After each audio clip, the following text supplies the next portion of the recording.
रख रख त्या रानातून थोडं पुढं जाऊ गड्या, पाऊल थकलं नाही गड्या, पाऊल थकलं नाही.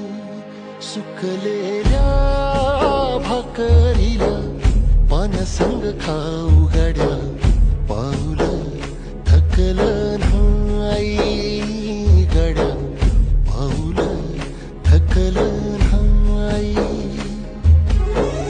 झालो बरबाद जरी बसला घाव उरी, कलेची आग सार जाळून विजाईना. अडला घास असा काळा वनवास असा, पण ह्यो ध्यास अजून बी माग राहीना. फिरला